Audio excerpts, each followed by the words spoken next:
Bismillahirrahmanirrahim. Assalamualaikum warahmatullahi wabarakatuh. A'udzubillahi minasyaitonirrajim. Bismillahirrahmanirrahim. Bihi nasta'inu ala umuri dunya waddin. Wassalatu wassalamu ala asrofil anbiya'i wal mursalin wa ala alihi wa ashabihi ajma'in, amma ba'du. Yang kita hormati bersama Ustadz Hari Soeharto, alhamdulillah sudah hadir di tengah-tengah kita. Bapak, Ibu, jamaah kajian Malsin yang insya Allah dirahmati Allah Subhanahu wa Ta'ala. Pertama-tama mari kita panjatkan puji syukur kehadirat Allah Subhanahu wa Ta'ala. Sampai saat ini kita masih diberi bermacam-macam kenikmatan sehingga bisa hadir di majelis ini tanpa halangan suatu apapun. Salawat dan salam semoga selalu tercurah pada junjungan kita Nabi Agung Muhammad sallallahu alaihi wasallam. Semoga kita termasuk umat beliau yang mendapat syafaat di yaumil akhir nanti. Bapak Ibu sekalian, tanpa berlama-lama mari kita buka majelis pada malam hari ini dengan bacaan basmalah bersama-sama. Bismillahirrahmanirrahim. Selanjutnya pada Ustadz Aris, kami persilahkan.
Assalamualaikum warahmatullahi wabarakatuh.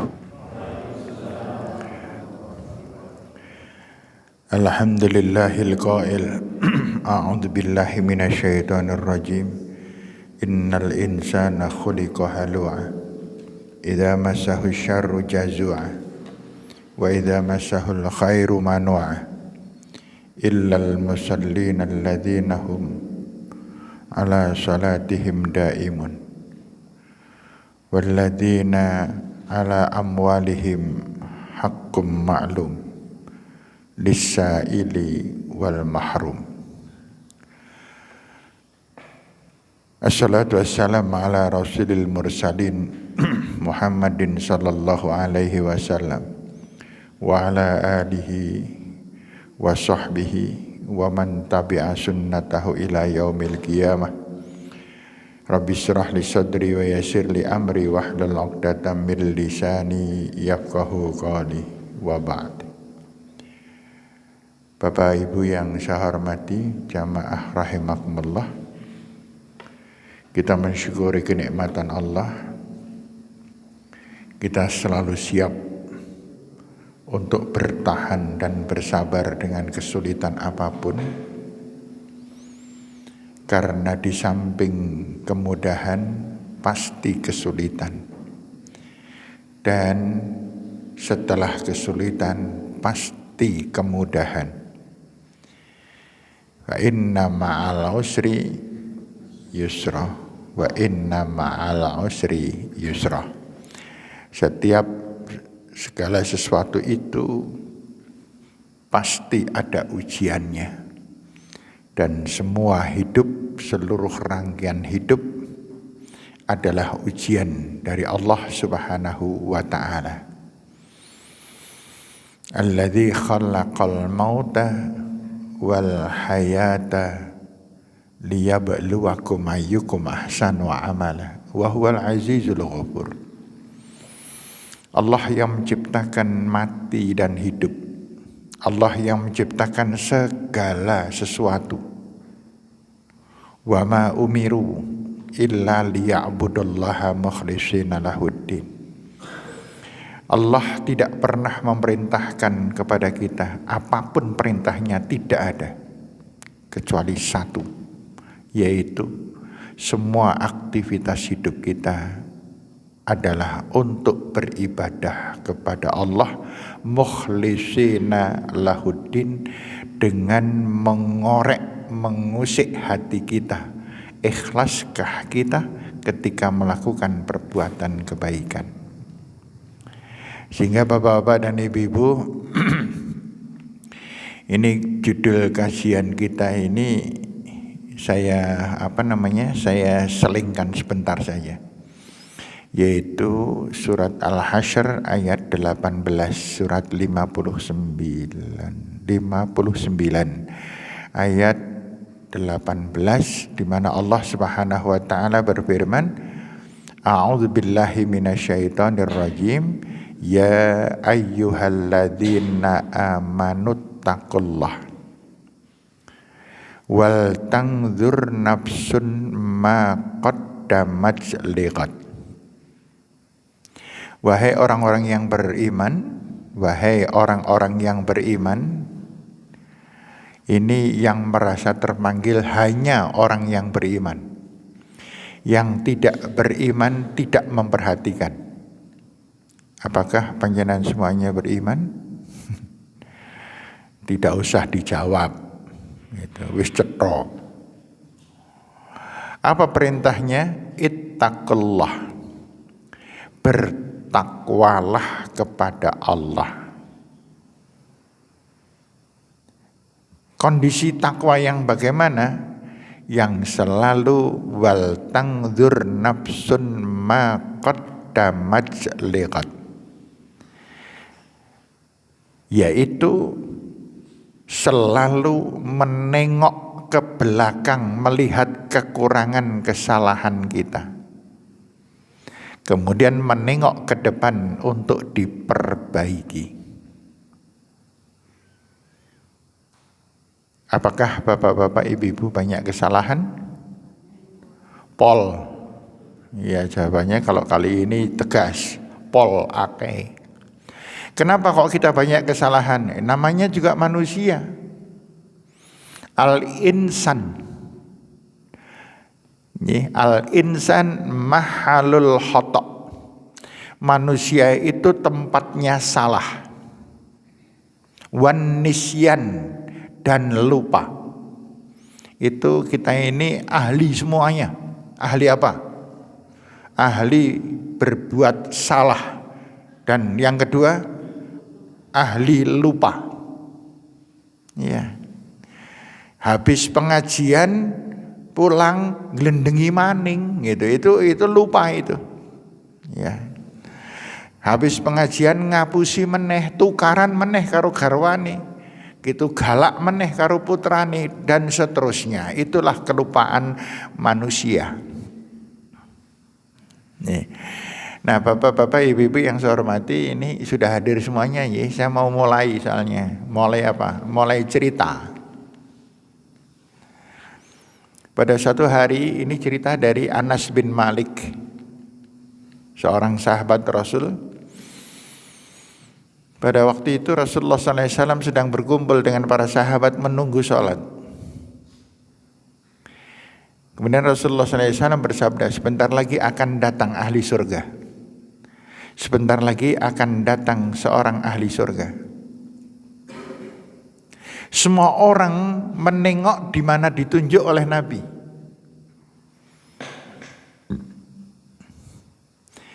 Tiba-tiba muncul seorang pemuda.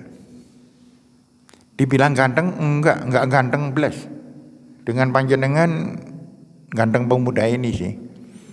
Ya. Dia habis selesai dari wudhu. Orangnya sangat sederhana, pakaiannya tidak mencolok. Sangat sederhana. Satu orang yang sangat perhatian adalah seorang pemuda, namanya Abdullah bin Umar.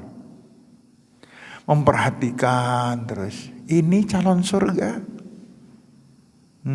Ya. Besok paginya di situasi yang sama, sedang menunggu sholat juga, Rasulullah bersabda, sebentar lagi akan datang calon ahli surga, seorang ahli surga. Abdullah bertanya-tanya, ada lagi toh? Kemarin ada satu, sekarang ada lagi. Ketika ditunggu beberapa lama kemudian ternyata yang muncul pemuda yang sama, pemuda dari Ansor. Ansor itu pemuda mana? Ansor itu pemuda Madinah atau Mekah? Madinah. Pokoknya orang nggak Madinah ya Mekah gitu kan. Tapi yang benar Madinah. Ya, yang jelas bukan orang Longkrang, kan ya.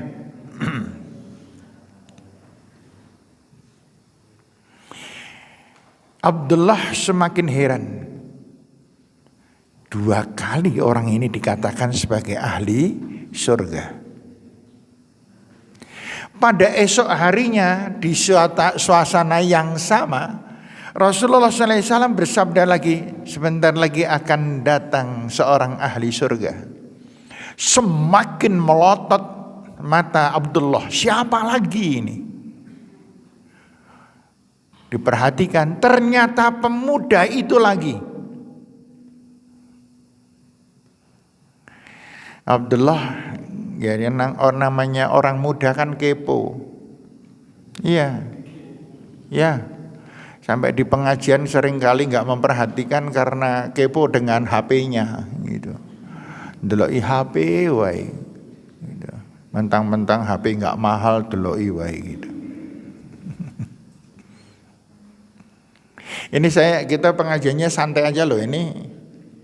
Nanti sampai jam 9 pokoknya. Ya, sekarang jam berapa sih? Jam 6:30. Berarti kira-kira masih 1,5 jam lagi. 6:30, 7:30. Berapa? 2 jam lagi ya. 2 jam lagi Pak, janji lo ya, 2 jam lo ya. Ya, gitu. Pokoknya nanti kalau ada dengar azan kita selesai gitu aja ya. Nah, gimana perjanjiannya? Ini saya terus terang agak lama tidak di Malsin ini. Berkali-kali Mas Gio WA, aduh saya tidak bisa. Selalu dengan ucapan yang sama, mohon maaf saya gitu. Mas Jauh apal banget. Mohon maaf, ora iso ya mesti. Kadang-kadang seringkali tidak dibaca lengkap itu langsung. Ya. Kalau nggak salah ini yang keberapa ya Mas ya? Gitu. Ya. Pantesan ketika saya insya Allah Mas Jauh langsung sujud syukur kok. Ya, sok tahu aja saya. Baik, Bapak-bapak sekalian, Ibu-ibu yang saya hormati, pemuda namanya Abdullah bin Umar, usianya belum 20 tahun. Melihat pemuda Ansor ini penasaran luar biasa Abdullah. Diikuti di mana rumahnya, diselidiki di mana rumahnya. Setelah tahu rumahnya, kemudian Abdullah berangkat menuju ke rumah orang ini. Totok-totok, assalamualaikum. Waalaikumsalam. Pak, Mas, saya mohon maaf. Saya ini lagi bertengkar dengan bapak saya. Dan saya tidak akan pulang sampai waktu yang tidak ditentukan, minimal 3 hari. Saya tidak akan pulang. Bolehkah saya bermalam di sini? Pemuda ini menyambut dengan sangat baik. Baik, enggak apa-apa. Tanpa ditanya siapa namamu. Kalau kita kan ditanya. Dan dari mana? Nama saya Ahmad. Gitu. Dari mana? Dari Limas. Gitu. Udah punya suami, udah punya istri atau belum? Belum. Iya. Abdullah kemudian masuk. Waktu itu sudah menjelang waktu maghrib.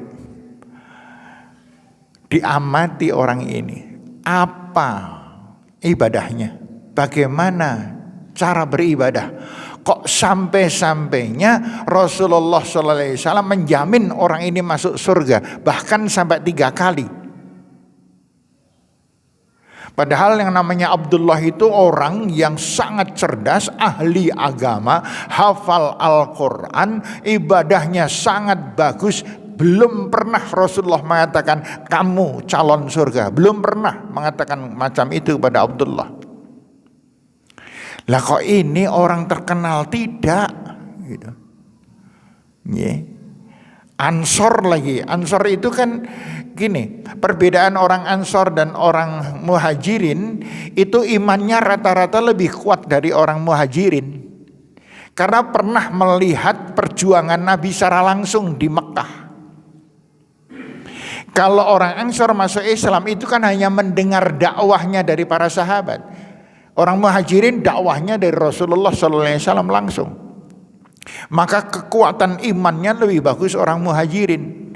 Khulafaur Rasyidin empat-empatnya Muhajirin. Abu Bakar, Umar, Utsman, dan Ali bin Abi Thalib semuanya Muhajirin. Tidak ada pemimpin atau khalifah yang berasal dari Ansor, tidak ada. Nah sekarang pemuda ini pemuda Ansor dikatakan sampai 3 kali sebagai ahli surga. Abdullah penasaran sekali, saya harus bermalam di rumahnya, akan saya selidiki sesungguhnya ibadahnya macam-macam apa. Hari yang pertama Abdullah kecewa banget, nggak ada tanda-tanda, nggak ada istimewanya, biasa. Habis maghrib baca Quran, kemudian setelah itu ke masjid, setelah ke masjid kemudian siap-siap tidur, bangun sholat tahajud hanya 4 rakaat lagi. Setelah subuhan selesai dia siap-siap untuk pergi ke pasar dagang. Sorenya pulang, ibadahnya hanya semacam itu. Abdullah terheran-heran, ada apa ini? Kenapa orang semacam ini dikatakan ahli surga? Setelah sampai 3 hari, Abdullah merasa cukup. Kemudian Abdullah pamit, Mas, saya mau jujur ya, sebenarnya saya tidak ada pertengkaran apapun dengan bapak saya. Saya sengaja memang ingin bermalam di sini. Orang tadi bertanya, kenapa saudara ingin bermalam di rumah saya? Rumah yang sangat sederhana, yang Riyadh ini. Ya, saya jujur aja, karena saya mendengar Anda dikatakan sebagai ahli surga, calon ahli surga oleh Rasulullah sampai 3 kali. Pemuda ini kaget, saya dikatakan sebagai ahli surga? Iya. Gak salah lihat Anda? Tidak. Engkau yang saya sudah melihat menyaksikan 3 kali. Nah, terus kamu bermalam di rumah saya apa tujuannya? Saya hanya ingin tahu bagaimana ibadahmu. Terus apa yang kamu dapatkan? Saya tidak mendapati apapun. Kamu tidak punya keistimewaan apa-apa di dalam beribadah. Bahkan kalau boleh, saya mengatakan kamu unda-undi dengan saya. Tapi yang saya heran, saya tidak pernah dikatakan sebagai ahli surga oleh Nabi Muhammad sallallahu alaihi wasallam. Saya ingin bertanya, Mas, sebenarnya istimewa kamu apa? Orang pemuda itu menjawab, saya tidak tahu. Saya juga heran kalau Rasulullah SAW mengatakan bahwa saya ahli surga. Kemudian Abdullah pamit pergi pulang. Baru beberapa langkah pulang, orang tadi memanggil, wahai Abdullah, sini. Saya tidak tahu benar atau tidak, tetapi ada sesuatu yang mungkin beda dengan orang lain. Apa itu? Kata Abdullah. Saya adalah orang yang tidak pernah membenci siapapun. Saya tidak pernah berbohong kepada siapapun. Saya tidak pernah bertengkar kepada siapapun. Saya tidak pernah mengingkari janji saya. Saya tidak pernah berkhianat dengan amanah yang saya terima. Saya di dalam hatinya tidak ada dendam, tidak ada, kalau bahasa kita, sengit, sebel, mangkel, gitu, tersinggung, tidak ada sama sekali.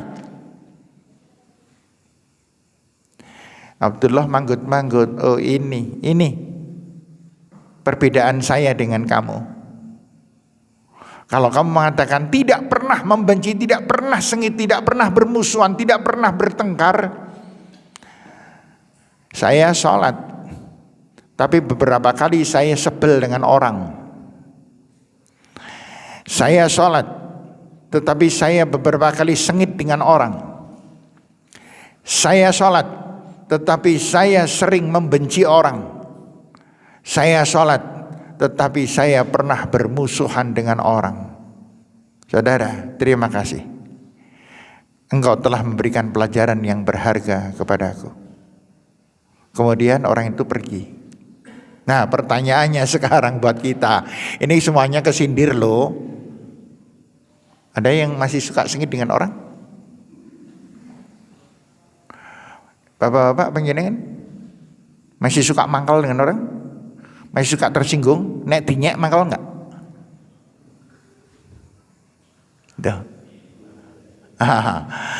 Yuk kita berjuang. Ini pelajaran sangat berharga.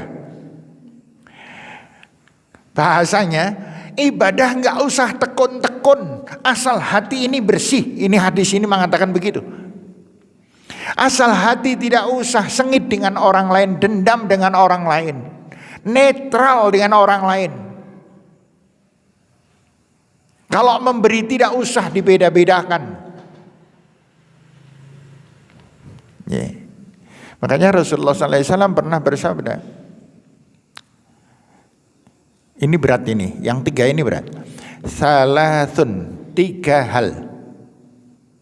Mangkunna fihi, siapa yang bisa melakukan tiga perkara ini, hasabahallaha hisaban yasira, maka akan dihisab pada yaumul kiamah dengan hisab yang mudah, yang enteng.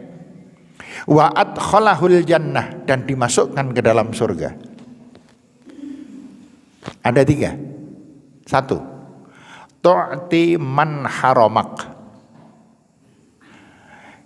orang yang bisa berbuat kebaikan kepada orang yang pernah menyakiti hatinya. Orang yang bisa berbuat baik kepada orang yang pernah menyakiti hatinya. Nah, selama ini kita gimana? Banyak kalau dengan orang itu kok apian temen ini, oh kayak wong apian gitu kan? Gitu. Ada seorang istri ditanya, Bu, jenengan nek karo garwane kok le sayang, le setia temen, le apian nepol karo garwane. Apa jawabannya? Lah bojone nyong apian kok. Kalau gitu, kalau suaminya tidak apian juga. Balas membalas. Ada seorang istri nyensawu bunyi, Bu. Ada seorang istri, suaminya pulang dari kerja. Suaminya bilang, Bu, nyong kayak wedang, Bu. Apa jawabannya? Moh. Kayak dewek. Lha dene kaya ngono, alah jenengan titipi kono kok roti tawar jarene yo. Endi jalo taware? Gantian yo. Gitu. Tapi bukan panjenengan. Bukan panjenengan lebih nemen soalnya.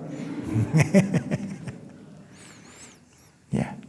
Balas membalas. Apakah suaminya bisa menerima kesalahan? Awas deh, Bu.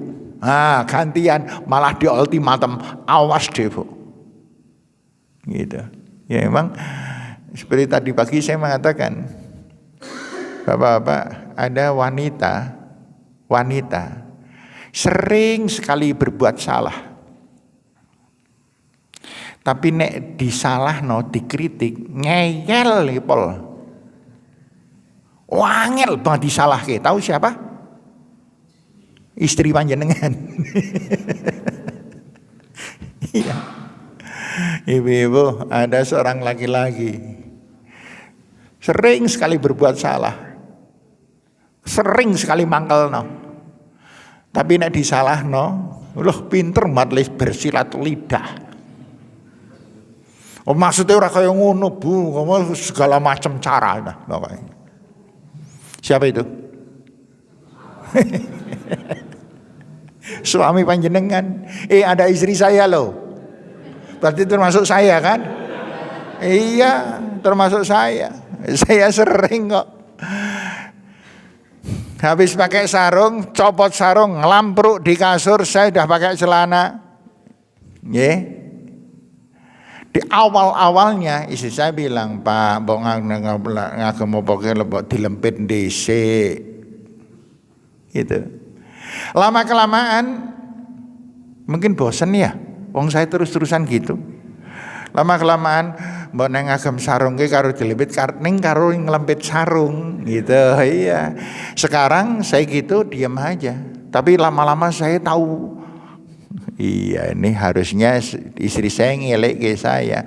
Pakai anduk habis mandi ngelampruk di kasur, saya sudah pergi. Gitu. Kalau kesalahan istri apa ya? Ya, lebih baik kita tidak mengingat kesalahan orang lain, lebih suka menyalahkan diri sendiri. Itu. Kembali lagi ke masalahnya. Jadi bapak-bapak dan ibu-ibu yang saya hormati, yang pertama, siapa yang bisa berbuat baik kepada orang yang pernah berbuat jahat, zalim kepada kita? Ya. Ada seorang ibu. Seorang ibu lagi nih. Ibu ini mempunyai pembantu. Suatu hari mungkin mau masak apa, yo jaluk tolong yo. Rika jaluk no godong jeruk purut nanggon tanggane sing kono lho sing nanggon sing teralise cat biru. Ana wit apa godong jeruk purut. Nggih, Bu. Telu wae, loro ya kena ora apa-apa. Nggih, Bu. Mangkat. Ibunya ada di teras. Bu, kalau didhawuhi ibune kan nyuwunaken ron jeruk purut.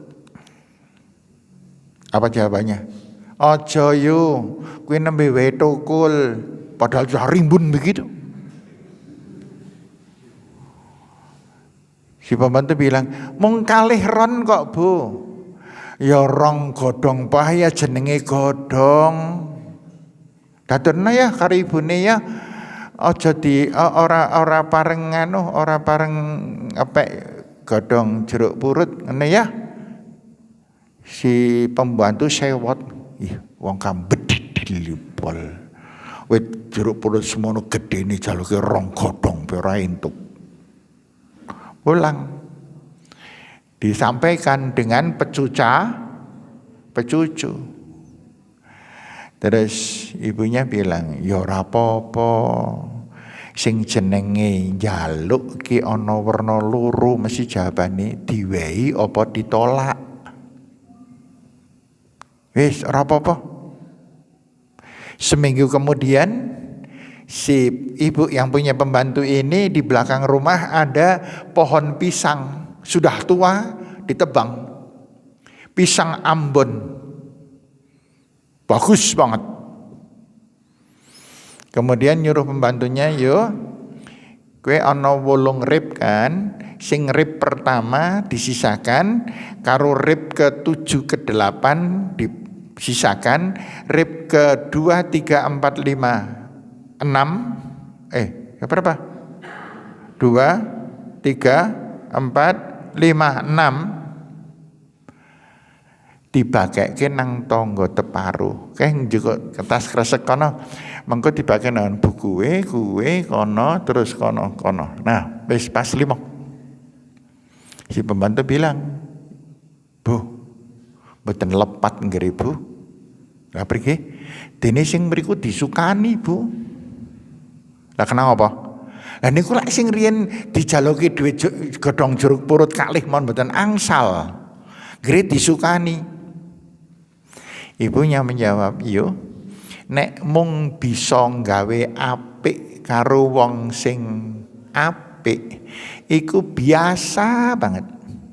Kalau hanya bisa berbuat baik kepada orang yang baik, wong PKI iso. Betul ya? Wong kentir iso. Tetapi kita umat Islam, kata ibu, kita ini umat Islam, dididik oleh Nabi Muhammad SAW, dididik oleh Al-Quran. Jangan ada dendam, penuh dengan kasih sayang, berlemah lembutlah terhadap sesama. Ya, kenapa kok ibu ini bisa mempunyai sikap semacam itu? Jawabannya karena ibu ini sering ikut pengajian, makanya sering pengajian. Gitu. Ya, jadi ibu-ibu dan bapak yang saya hormati, ta'ti man haramak. Berbuat baiklah kepada orang yang pernah atau suka berbuat jelek kepada kita. Yang kedua, yang pertama kira-kira bisa ngelakoni enggak nih? Bet banget ini saya melihat, yang pertama ini saya berat sekali loh. Ya. Saya mengatakan sendiri belum tentu lebih baik daripada panjenengan loh. Ya. Tapi ini hadis Rasul harus kita pelajari bersama. Paling tidak kita sudah ngerti, kemudian berangsur-angsur kita faham dan kemudian terlaksana. Ya. Yang kedua, wa ta'fu amman dalamak. Memaafkan orang yang pernah mendolimi kita, pernah menfitnah kita, pernah suudzon kepada kita, pernah gelendengi kita, pernah berkhianat kepada kita. Maafkanlah. Gitu. Yeah. Makanya bapak-bapak dan ibu-ibu, di antaranya adalah tentang masalah yang sawe ini. Panjenengan kalau dihutangi orang sedikit, maafkan aja lah, timbang kesuwen. Iya, gitu. Misalnya Mas Ahmad itu ya, saya pinjam duit ke Mas Ahmad, bukan Mas Ahmad pinjam duit ke saya, kan kayak Mas Ahmad.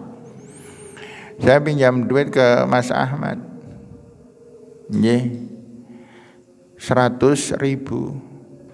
Saya janji seminggu Mas Ahmad tak balik no. Ini sudah lebih dari 1 bulan. Saya malahan naik ketemu dan Mas Ahmad nyelingker. Tahu nggak nyelingker? Tidak pengen ketemu, malah koyong wong jutai.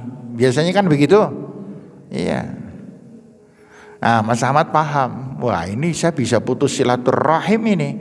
Ya sudahlah, di WA aja, saya di WA. Pak Aris, itu utang panjenengan yang 1 miliar sudah tidak usah. Berapa tadi? 100.000 kan 1 miliar. Saya maafkan untuk panjenengan aja. Tidak, sekarang sudah tidak ada hutang piutang antara saya dengan panjenengan. Itu lebih luas. Tapi nek 100.000, nek 50.000, nek 10.000 gitu. Tapi kalau di atas itu ya monggo panjenengan, terserah panjenengan. Ya, gitu. Yang ketiga, watasilu amman qata'ak, dan menyambung silaturahim kepada orang yang memutuskan tali silaturahim. Ini ada nggak nih panjenengan yang putus silaturahim? Sambung lagi. Saya pernah pengalaman itu Bapak. Ada ini nih, pengalaman ini kalau ada kemirip-miriman jangan tersinggung lah ya. Wong ini sebuah pelajaran. Ada seseorang datang, teman yang ya saya cukup dekat lah. Datang dengan wajah kusut, mengatakan bahwa Pak Aris, saya lagi kesulitan keuangan Pak Aris. Ini anak saya sudah 2 bulan nggak bayar SPP. Pak Aris, ada dana untuk menolong saya? Saya tanya, berapa Pak? Saya sebutkan angkanya? Tidak usahlah. Untuk 2 bulan SPP. Terus saya mengatakan, ya enggak apa-apa. Saya keluarkan uangnya. Tahu enggak? Itu uang mung-mungan nih saya. Iya, uang mung-mungan itu. Saya keluarkan. Terus saya bertanya, Bapak ini mau dikembalikan kapan? Insya Allah setengah bulan Pak Aris saya pinjam. Setengah bulan nggak ada kabar, 1 bulan nggak ada kabar, 2 bulan tidak ada kabar, 3 bulan nggak ada kabar. Suatu ketika saya bertemu di jalan, dia melengos. Saya pikir, waduh ini putus persaudaraan jadinya. Setelah itu kemudian saya timbang-timbang, saya tunggu-tunggu. Setelah ketemu mungkin dia akan teringat atau gimana. Uang duitnya lumayan besar. Nih, lumayan besar. Kalau dikasihkan anak PAUD, bahaya itu duit segitu. Ya. Akhirnya gimana? Dalam Al-Quran kan wasyawirhum fil amr, bermusyawarahlah di dalam berbagai urusan. Saya bilang sama istri, Bu, kayak pinjaman Pak kayak di nganu apa ya? Di apa namanya? Dimaafkan aja lah. Enggak usah dihitung hutang lah. Ya semoga kersan jenengan. Enggak apa-apa ya, Bu. Insyaallah Allah mengganti lebih banyak. Ya. Kemudian saya WA, Pak, pinjaman panjenengan yang sejumlah sekian sudah tidak usah dihitung hutang. Mulai hari ini saya dan panjenengan sudah tidak ada hutang piutang. Ya, semoga uang itu bermanfaat. Langsung balesi. Kemudian paginya langsung ke rumah meminta maaf dan sambung lagi. Gitu. Iya, korbannya ya uang itu tadi. Gitu, ya, 1 juta lebih, gitu, ya, 1 juta lebih berapa, lebihnya mungkin 3 juta ya nggak tahu saya, gitu, ya. Jadi silaturahim itu seringkali menggunakan korban. Berani berkorban, berani bersilaturahim, maka itulah namanya silaturahim yang sesungguhnya. Nah, belum dengar azan ya? Belum. Ini kan rampungnya kalau dengar adzan tuh. Jadwalnya kan lebar adzan, kemudian kita sholat isya, medangan, pulang kan gitu ya. Ya. Iya. Ini saya pengajian di Malsi ini 2 kali ini kalau nggak salah ya Pak. Iya ya. 2 kali ini ya. Iya, yang waktu itu saya masih ingat bapak-bapaknya jumlahnya 8, ibu-ibunya 4. Sudah tahun berapa itu waktu itu? Ya, alhamdulillah ada kemajuan, setiap tahun 1 orang tambah gitu ya. Ini udah sekian banyak kok, berarti udah sekian tahun. Jadi bapak-bapak dan ibu-ibu yang saya hormati, apa yang paling diutamakan di dalam agama? Akhlak. Akhlak itu berasal dari apa? Nih, akhlak berasal dari kata, enggak ada tulisan dia. Akhlak alif, kha, lam, alif, qaf. Ini adalah harful mazid namanya. Ya, akhlak itu berarti mazid. Ziyadahnya apa? Tambahannya apa? Alif, alif. Ada 2. Alif A akhlaknya dan lam alifnya. Kalau itu dihilangkan menjadi kha la qa. Kha la qa. Kalau itu dihidupkan menjadi khaliq wal makhluk. Akhlak adalah perbuatan makhluk yang ditujukan kepada Khalik. Itu namanya akhlak. Jadi tidak ada bentuk naluriah. Harus diajarkan oleh Rasulullah SAW. Innama bu'istu liutammima makarimal akhlak. Aku ini diutus, kata Rasulullah, untuk menyempurnakan akhlak. Maka bapak-bapak sekalian, hati-hati. Ada hadis Rasulullah SAW, atadruna manal muflis? Tahukah kamu siapa yang bangkrut? Ada orang bangkrut. Siapa itu? Ya'tuna yaumal qiyamah bis shalah. Datang pada hari kiamat membawa banyak pahala salat. Yang kedua, waz zakah, sedekah, wasyam, wa kullu amalin saleh, dan semua amal soleh dibawa ke akhirat. Waqad syatama hada, tetapi suka mencaci maki orang.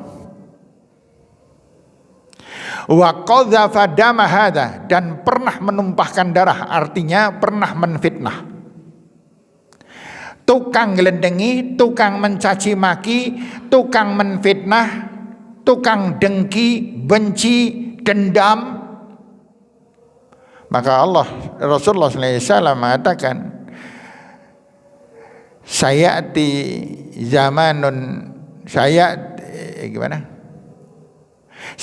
yaumal qiyamah rajulun saminun la yazinu indallah janaha ba'udah. Besok akan datang orang dengan membawa pahala yang banyak sekali, tetapi ketika ditimbang oleh malaikat, beratnya la yazinu indallah janaha ba'udah. Ketika ditimbang, ternyata beratnya tidak melebihi berat sayap seekor nyamuk. Kenapa? Mereteli di jalan. Innal hasada ta'kulul hasanat kama ta'kulun naral hatab. Hasad, dengki, iri, benci, dendam, pokoknya sing ngotor-ngotori hati itu memakan perbuatan-perbuatan amal soleh kita sebagaimana api makan kayu bakar. Makanya hati-hati bapak-bapak, ibu-ibu, dengan hati kita. Hati-hatilah dengan hati kita. Harus kita manage dengan sebaik-baiknya. Tidak usah suka ngalamun. Kalau ngalamun itu banyak dosa. At-ta'amul, berandai-andai, itu banyak dosanya. Nengok ke sebelah sana, delok omah tangga nih, apik temennya kaya, tapi mesti halal kaya. Yang ngarani hasil korupsi lo kaya. Gitu. Kalau memuji mesti ono tapi nih, bocah ayu temen, tapi mentel. Gitu. Ya, kayak wong ibadah apik ning galake ora umum, terus saja, suudon aja terus. Makanya udah dengar adzan ya? Oh, muadzinnya belum adzan itu saleh. Kalau muadzin itu adzan saya berhenti. Kalau tidak adzan saya nggak berhenti pokoknya. Ndak. Yeah. Saya mau ngomong apa tadi? Nyurlalen. Hati-hati dengan hati kita. Innal quluba tasda kama tasda'ul hadid. Tasda itu artinya apa? Tasda artinya apa? Yang bisa jawab hadiah umroh. Iya, saya berani nantang gitu karena kira-kira nggak ada yang bisa sih. Kalau ada yang tahu, saya nggak jadi. Tasda itu berkarat, iya, berkarat. Hadiah umroh. Saya mau umroh hajar kosong banget tuh hadiah umroh. Gimana sih? Iya. Besok kan tahun 2028 akan ada umroh akbar. Ya, ada umroh akbar. Itu yang daftar sudah 150 berapa orang yang daftar. Sekarang mulai nabung. Tahun 2028 rame-rame berangkat ke Tanah Suci. Gitu. Targetnya minimal 3 bis. Gitu. Jadi sak kloter. Iya, sak kloter itu kira-kira antara berapa? Ya, 3 bis sak kloter. Sak kloter 6 bis ya. Itulah pokoknya gitulah. Lah saya sedang nabung, jangan diminta. Ya, nabung 1 bulan. Saya dengan istri saya, ya Allah, rekoso mengerti, makanya sampai saya tak ewet-ewet. Sekarang saya itu kalau makan tutul uyah. Serius. Kalau saya makan tutul uyah enggak apa-apa, sih penting lauknya banyak kan enggak apa-apa. Ya Bapak sekalian. Ya. Jadi Bapak sekalian yang saya hormati, hati-hati memanage hati. Besok yang dipanggil oleh Allah itu bukan badak kita ini loh. Ya. Bukan wajah yang ganteng panjenengan, wajah yang jelek saya, tidak. Bukan cantiknya panjenengan Mbak-mbak. Tetapi yang dipanggil adalah apa yang menghidupkan kita. Apa itu? Roh. Apa itu? Jiwa. Apa itu? Nyawa. Apa itu? Nafsun. Itu sama. Maknanya sama. Yeah. Makanya di dalam surat Al-Fajr ayat 27 itu Allah Subhanahu wa taala, ini untuk penutupnya, habis ini selesai. Jangan khawatir. Ini ada yang sudah mulai batin, orang rambung-rambung talah gitu. Iya, gitu. Yang di belakang itu sudah batin itu, yang anak-anak itu. Ya. A'udzu billahi minasyaitonir rajim. Ya ayyatuhan nafsul mutmainnah. Wahai jiwa-jiwa yang tenang, yang bahagia, yang suka berbuat kebaikan dengan tulus, yang suka memberi, yang suka tolong menolong, yang membahagiakan istri, membahagiakan suami, membahagiakan tetangganya, menyenangkan dan membahagiakan serta mendidik putra-putranya karena Allah. Irji'i ila rabbiki radiyatan mardiyah. Pulang kalian. Selesai sudah ujianmu di dunia. Pulang. Wadkhuli fi ibadi. Masuk dalam kelompok hamba-hambaku yang sudah lebih dahulu aku beri ridho. Wadkhuli jannati. Dan masuklah ke dalam surga. Artinya Bapak, panjenengan yang masih suka membenci kita, yang masih suka membenci, masih suka tukaran, masih suka mendendam, masih suka tersinggung kalau dihina oleh orang, jangan meninggal dunia dulu. Bahaya itu. Iya, karena yang dipanggil adalah orang yang berbahagia, yang tenang, yang hidupnya bermanfaat, yang hidupnya tidak model tersinggung dan tidak model sakit hati, yang hidupnya bersih. Semua yang dilakukan adalah karena Allah Subhanahu wa ta'ala. Sholatnya khusyuk, sedekahnya banyak, sering berbuat baik kepada keluarga dan lain sebagainya. Hidupnya tenang, tentram, ngalah, lembut dan lain sebagainya. Itu yang nanti akan dipanggil oleh Allah Subhanahu wa ta'ala. Bapak sekalian, Ibu, saya jadi takut sendiri. Saya masih berapa lama ya perjuangan saya sampai ke situ atau tidak? Wallahu a'lam. Namun mari kita fastabikul khairat agar kita tidak kecewa kelak di hadapan Allah Subhanahu wa ta'ala. Demikian Bapak dan Ibu-ibu yang saya hormati, adzan sudah dikumandangkan dan saya cukupkan sampai di sini. Semoga bermanfaat apa yang kita pelajari pada malam hari ini, dan semoga Allah mengkaruniakan ridho, barakah, nikmat, rahmah kepada kita semuanya. dan keluarga kita menjadi keluarga yang sakinah, mawaddah, warahmah. Anak turun kita menjadi anak-anak yang saleh dan salihah. Rezeki kita rezeki yang berkah dan banyak, sehingga kita bisa bermanfaat lebih banyak kepada orang lain.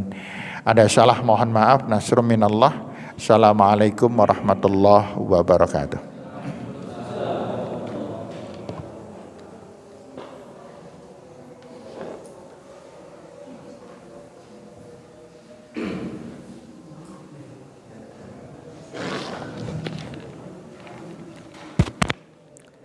Jazakumullah khair Ustaz Haris yang sudah memberikan tausiahnya. Semoga bermanfaat bagi kita dan kita bisa mengamalkan. Kita tutup kajian malam hari ini dengan bacaan hamdalah bersama-sama dan doa kafaratul majlis. Alhamdulillahirabbil alamin. Subhanakallahumma wa bihamdika asyhadu an la ilaha illa anta astaghfiruka wa atubu ilaik. Billahi taufiq wal hidayah. Wassalamualaikum warahmatullahi wabarakatuh. 98 FM Purnama Sidi Wonosobo, mencerahkan, inspiratif.